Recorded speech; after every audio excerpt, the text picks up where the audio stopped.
재미 작가였던 소설가 김은국 씨가 1964년에 영문으로 발표했던 이 장편소설 순교자는요, 한국계 소설가로는 처음으로 노벨 문학상 후보에까지 올랐던 아주 유명한 작품입니다.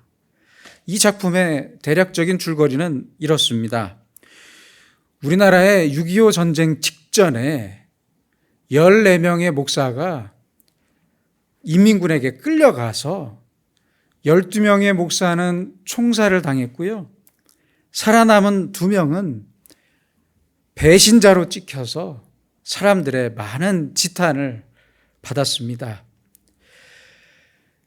이 사건을 정치적으로 이용하려는 이 국군의 장대령은요, 6.25 전쟁 중에 평양을 수복했을 때 이 12명의 목사를 순교자로 규정하고 추도 예배를 준비했습니다. 그런데요, 이 진실을 찾기 위해서 조사를 시작했던 이대위의 노력과 또한 이 목사님들을 처형했던 그 현장을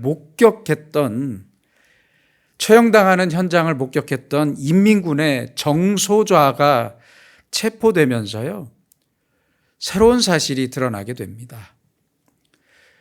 지금까지 순교자로 알았던 이 12명의 목사들은요, 사실 순교자가 아니었습니다. 오히려 신앙을 배반해서 총살을 당했던 겁니다. 어린 시절 교회를 다녔던 이 인민군의 장교는 신앙을 배반했던 목사들을 처형해 버렸고요. 남은 2명 중에 1명은 공포로 인한 정신 이상 증세로 가치가 없어서 그냥 살려보냈고, 나머지 1명, 신목사만 끝까지 신앙을 지켰기 때문에 도저히 죽일 수 없어서 살려주었다는 사실이 밝혀졌습니다.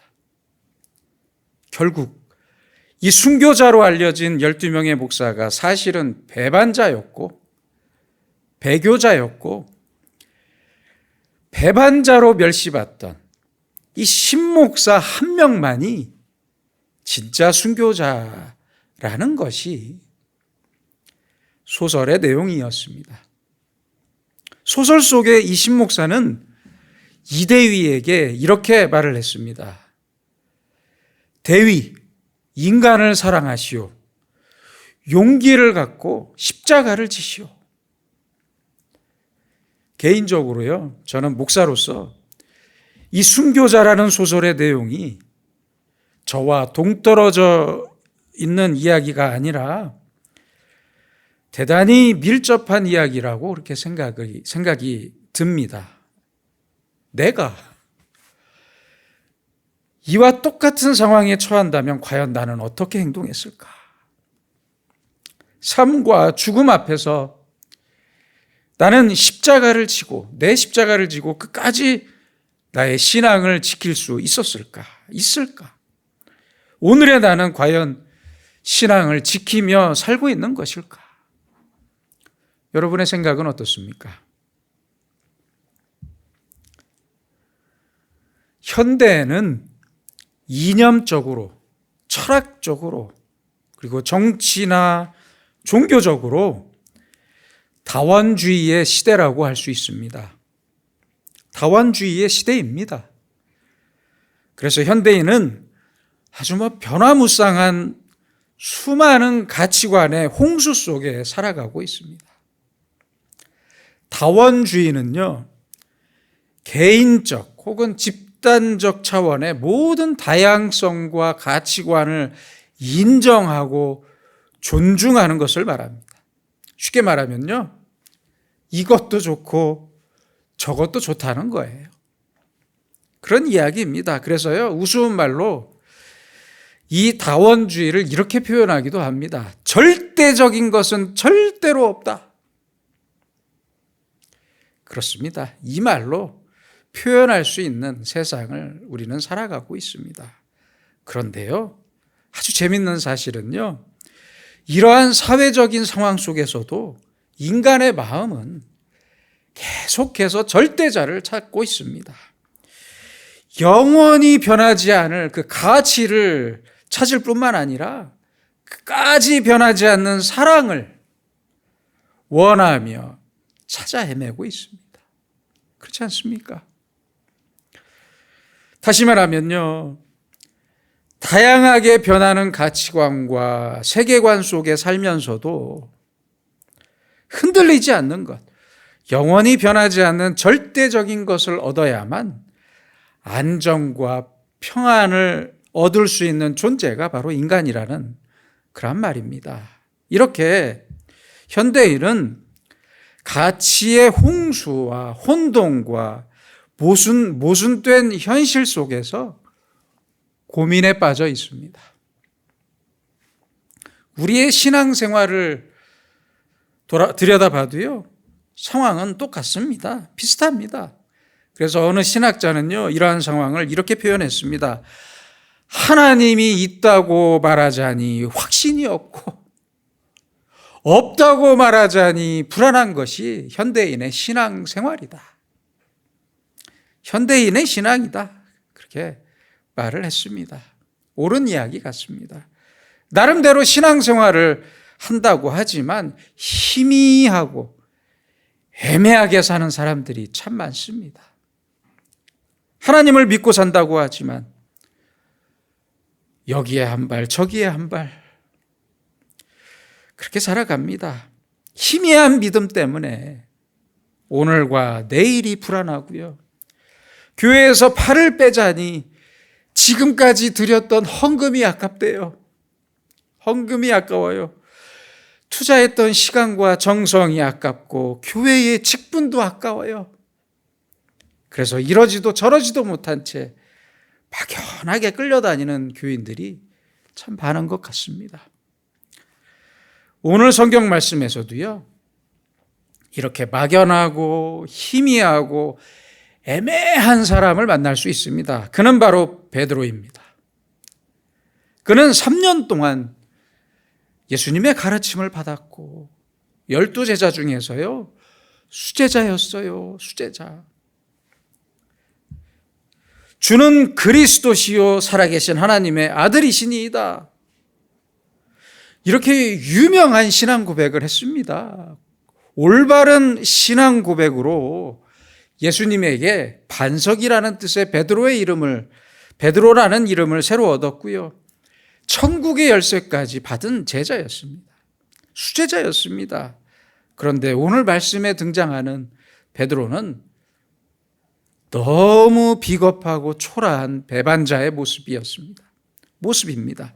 배반자의 모습입니다. 58절에 보시면요, 베드로가 멀찍이, 가까이가 아니에요, 멀찍이 예수를 따라 그 결말을 보려고 하인들과 앉아 있더라.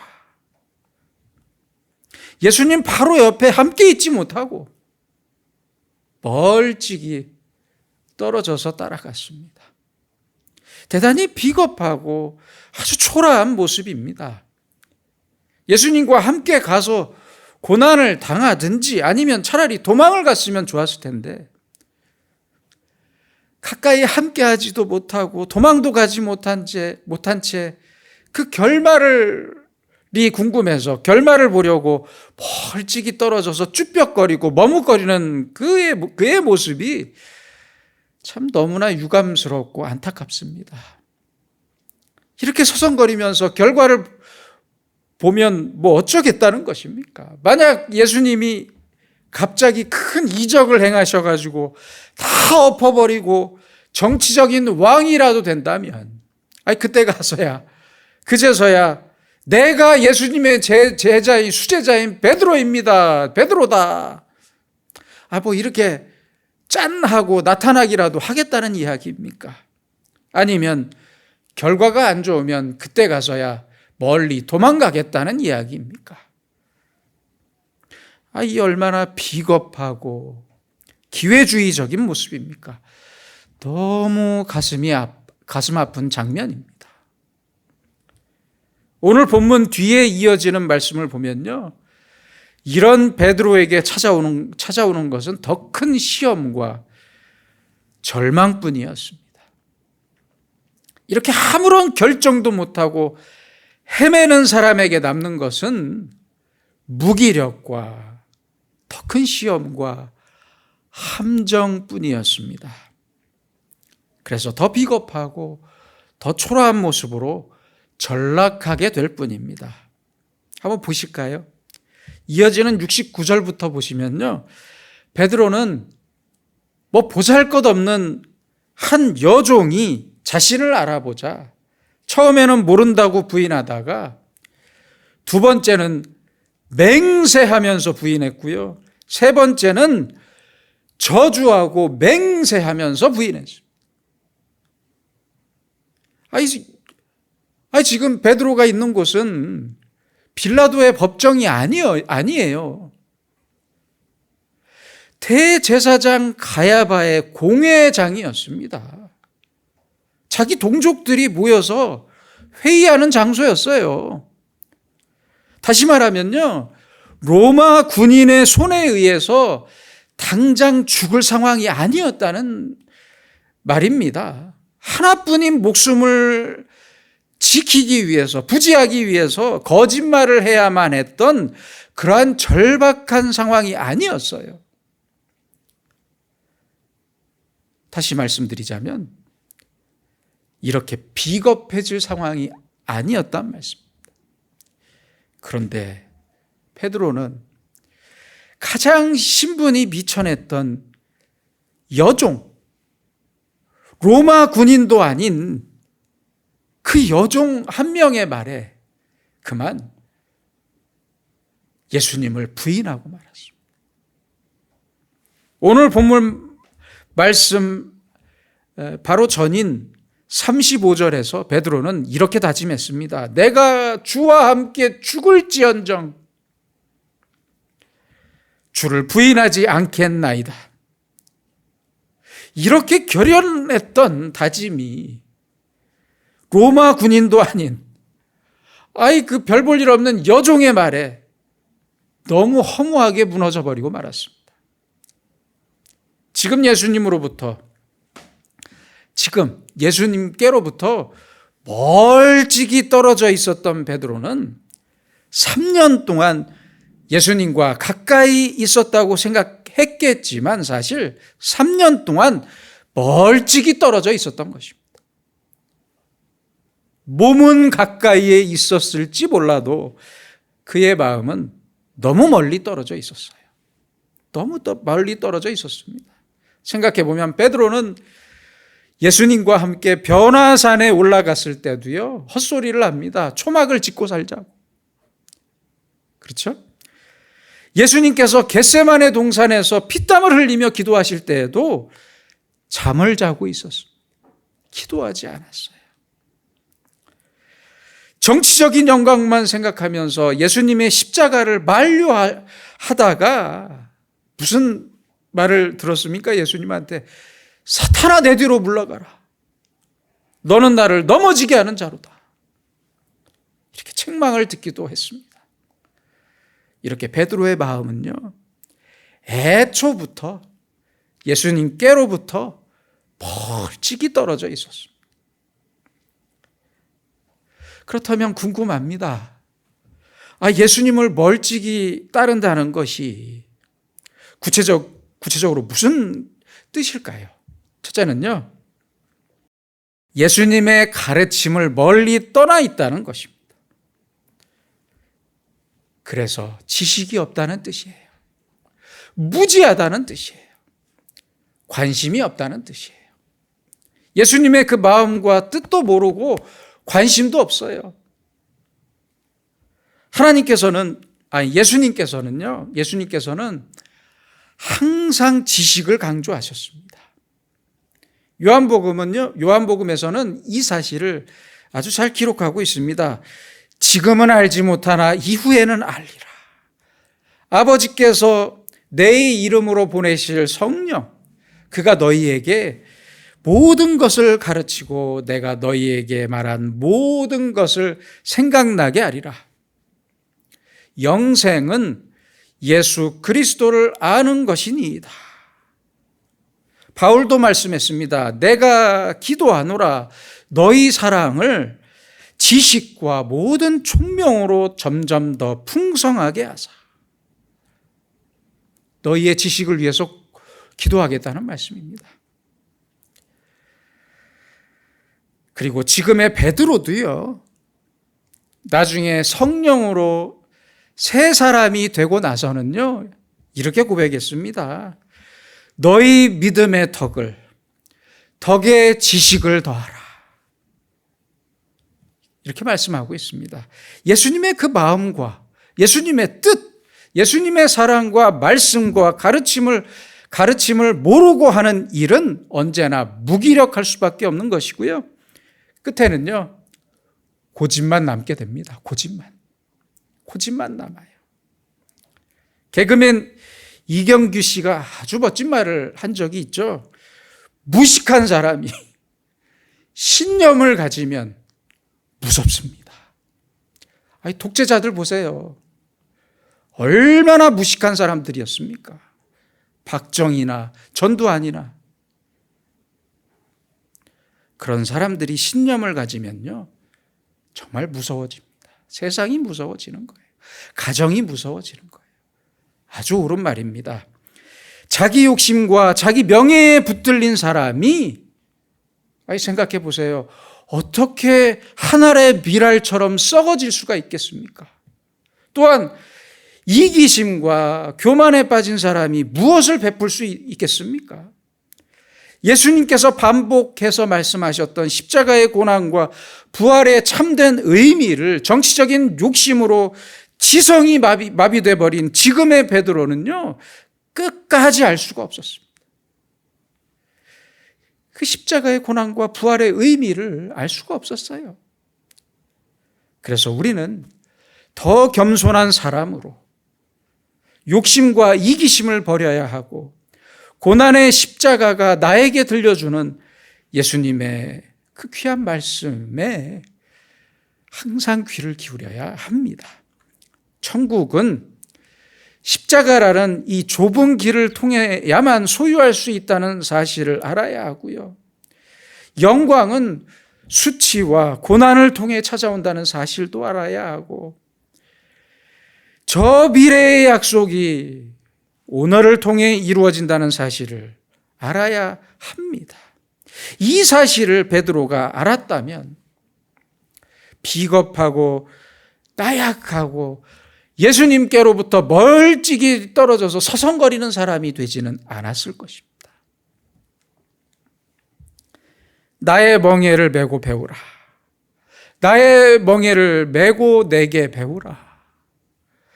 예수님의 이 말씀처럼 의인의 고난을 맛본 사람만이, 겪어본 사람만이 예수 그리스도의 마음을 배울 수 있고 알 수 있는 것입니다. 둘째는요, 예수님을 멀찍이 따르는 사람은 끝까지 자기를 부인하지 못하고 자기를 버리지 못하는 사람입니다. 예수님께서는 나를 따라오려거든 자기를 부인하고 자기 십자가를 지고 나를 따를 것이니라. 누구든지 제 목숨을 구원하고자 하면 잃을 것이요, 누구든지 나를 위하여 제 목숨을 잃으면 찾으리라. 이렇게 말씀하셨습니다. 자기를 부인하는 것은 자기 십자가를 지고 예수님을 따른다는 것이고, 자기 목숨까지 예수님을 위해 기꺼이 드린다는 것을 뜻합니다. 예수님을 위해서라면 자기 부모와 형제 자매, 그리고 자기의 목숨까지 미워할 줄 알아야 합니다. 미워할 수 있어야. 나는 날마다 죽노라. 이렇게 바울은 날마다 십자가를 지고 예수님을 따르길 원했고요. 마틴 루터도 이런 말을 했습니다. 매일 세례받는 것이 신앙생활이다. 한 번이 아니고요. 하루도 아니고요. 1년도 아닙니다. 매일 끝까지 죽는 날까지 철저하게 죽어야만 그리스도인이고 매일 죽는 것이 신앙생활입니다. 이러한 자기 부정으로 철저하게 자기를 버리지 못하는 사람, 이 사람은 항상 예수님으로부터 멀찍이 떨어져 있는 사람입니다. 버려야 합니다. 죽여야 합니다. 셋째는요, 기도하지 않는 것입니다. 기도하지 않고 행하는 모든 일은 하나님과 멀찍이 떨어진 일이 됩니다. 예수님의 십자가가 가능했던 이유가 무엇이겠습니까? 간단합니다. 나의 원대로 마시옵고 아버지의 원대로 하옵소서. 이 겟세마네 동산의 기도 때문에, 기도가 있었기 때문에 예수님께서는 십자가를 지실 수 있었습니다. 이 피땀 흘리며 하셨던 이 기도가 있었기 때문에 가능했습니다. 그런데 우리는 왜 기도를 하지 않는 것입니까? 대체 무엇을 믿고 그렇게 평안한 것입니까? 우리에게 가장 중요한 것은요, 기도를 통한 하나님과 나와의 관계입니다. 우리는 가장 먼저 하나님의 뜻을 구하고 그 뜻에 나 자신을 완전히 맡기고 나서야, 그러고 나서야 비난과 조롱을 이길 수 있고 모진 채찍과 십자가의 죽음까지 이기셨던 예수님처럼 당당히 승리할 수 있습니다. 그리스도인이 가장 위험할 때는 어느 때인 것 같습니까? 그리스도인이 가장 위험한 때는요, 하나님의 뜻을 구하지 않는 때이고요, 가장 나약할 때는 하나님의 뜻을 알지 못하는 때입니다.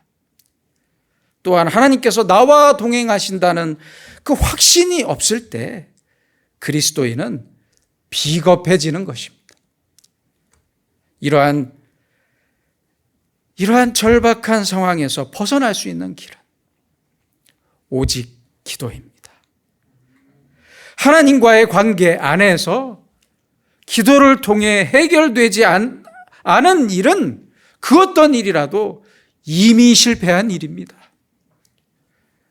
기도가 없다면 다 실패한 일입니다. 큰 돈을 벌거나 크게 성공했거나 큰 명예를 얻었더라도 먼저 기도하지 않았다면 아무리 화려한 영광의 순간이라도 그것은 실패한 순간, 영광의 순간이 아니에요. 착각하지 마세요. 기도 없이 만난 사람과의 관계는 잘못된 관계로 치달을 수밖에 없고요, 기도 없이 실행하는 모든 일은 그 자체가 큰 함정이 될 수밖에 없습니다. 그래서 우리는 기도로서 먼저 하나님의 뜻을 구하고 기도로서 힘을 얻고 능력을 얻어야만 합니다. 저는 개인적으로요, 이런 생각을 종종 해볼 때가 있습니다. 예수님의 십자가 옆에 2명의 강도가 함께 십자가에 못 박혔잖아요. 그런데요, 저는 이런 생각을 해봐요. 함께 십자가에 매달렸던 그 2명이 모두 강도가 아니라 적어도 한 명만큼은 베드로나 제자가 돼야 했다고 그렇게 생각합니다. 그렇지 않습니까? 얼마나 부끄러운 순간입니까? 어떻게 양쪽에 2명이 다 강도여야만 했습니까? 참 너무 가슴이 아파요. 그런데 수제자였던 베드로까지 왜 그렇게 멀찍이 떨어져서 예수님을 따라가야 했던 것입니까? 너무 안타깝습니다. 여러분, 우리는 지금 어디에 서 있습니까? 예수님과 함께 가까이 살고 있습니까? 아니면 멀찍이 떨어져서 적당하게 살고 있습니까? 애매하게 그렇게 살고 있습니까? 1800년대 영국을 대표하는 여배우가 있었습니다. 바로 사라 애덤스인데요. 그녀는 아주 유명한 희곡이죠. 셰익스피어의 맥베스에서 맥베스 부인 역을 했을 정도로 아주 인기 절정의 배우였습니다. 그런데요, 한참 전성기였던 32살에 그녀의 어머니와 언니처럼 폐결핵에 걸리고 말았습니다. 그렇게 쓰러져 버렸습니다. 그녀는 깊은 절망 중에서 창세기를 읽다가 하나님께서 베델에서 야곱을 만나 주신 이야기에 큰 감동을 받고 시를 썼습니다. 찬송시를 썼는데요. 그게 바로 지금의 338장의 찬송이 되었습니다. 내 주를 가까이 하게 함은 십자가 짐 같은 고생이나 내 일생 소원은 늘 찬송하면서 주께 더 나가기 원합니다. 1912년에요. 대서양에서 침몰했던 타이타닉호에서도 사람들은 바로 이 찬송을 부르면서 최후를 맞이했다고 합니다. 바울은 말씀합니다. 내게 사는 것이 그리스도니 죽는 것도 유익함이라. 잘 살거나 가난하거나 건강하거나 병에 걸렸거나 성공이나 실패, 삶과 죽음까지 주님과 함께 사는 사람에게는 이 모든 것을 뛰어넘을 수 있는 능력이 주어집니다. 반드시 주어집니다. 그렇습니다. 우리는 모두 이 능력으로 나의 죽음까지 넉넉히 이길 수 있는 주님과 가장 가까운 사람이 되기를, 그러한 사람으로 살 수 있기를, 살아가기를 간절히 소원합니다. 자기 십자가를 지고 나를 따를 것이니라 기도하겠습니다.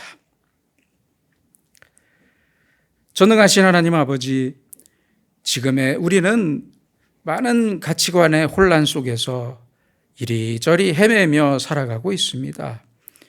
이 길과 저 길, 이것과 저것을 내 욕심과 이기심으로 저울질하는 동안 주님과 떨어져서 멀찍이 살고 있음을 고백하오니 우리를 용서하여 주시옵소서. 이제 우리에게 주님을 더 알기 원하는 이성적인 갈망과 자기를 부인하며 주님을 따르는 용기와 기도로서 주님의 뜻을 먼저 구하는 겸손을 허락하셔서 눈앞의 죽음까지 이길 수 있는 믿음의 승리자로 살게 하여 주시옵소서. 예수님의 이름으로 기도드립니다. 아멘.